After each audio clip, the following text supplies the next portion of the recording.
Papalit pa tayong drone. Joke lang.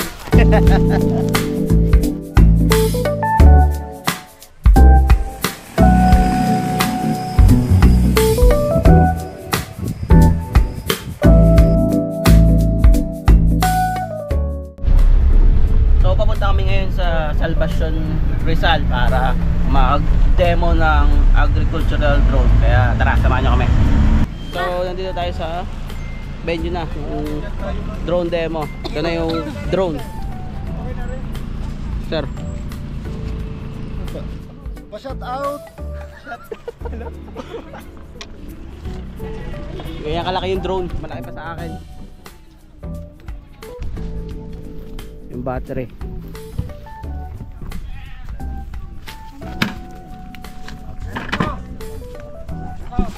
Ito yung RC.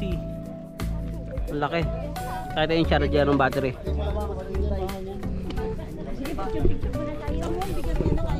Yung LSE. Haba. Oy! Konti. Ganyan kalaki yung LSE niya. Maliit pa tong model na to. T20 lang siya. Ito yung pinakamaliit na model kasi nawala na yung T10. DJI yung brand.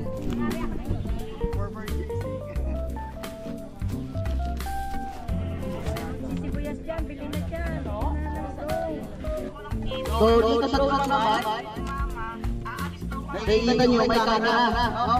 Ito yung nakikita nyo sa remote control.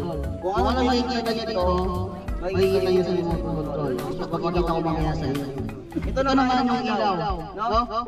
So ayan, dito naglalagay na sila ng tubig para magamit na para maipang spray.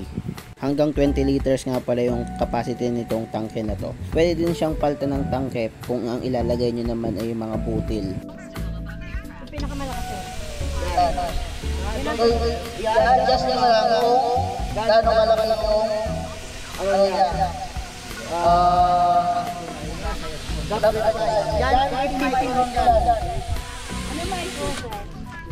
Dito naman pinapakita na kung gaano kalakas yung spray niya. Depende sa settings niyo kung gaano karami yung fertilizer na may ibuha niya. Dalawa yung nagbubuhat ng drone, itong ganun kabigat yung drone. Dito pinalipad na yung drone para maipakita na kung gaano ka effective yung pag-spray niya at gaano kabilis. Maisan nga pala yung sprayan ngayon, pero pwede din siyang gamitin sa mga mangga, palay, at iba-iba pang mga pananim.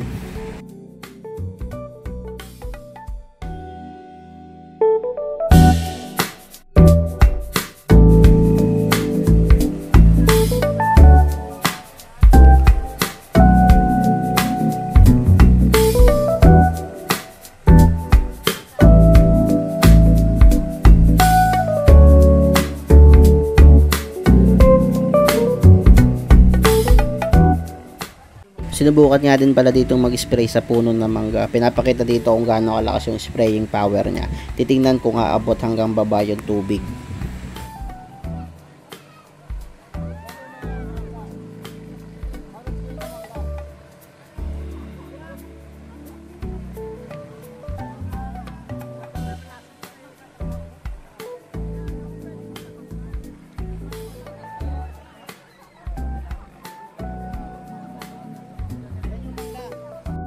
Papapicture tayo sa drone.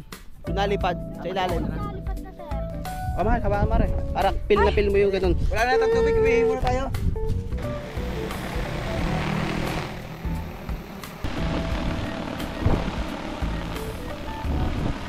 At yun, hanggang dito na lang. Maraming salamat sa panonood. Ingat!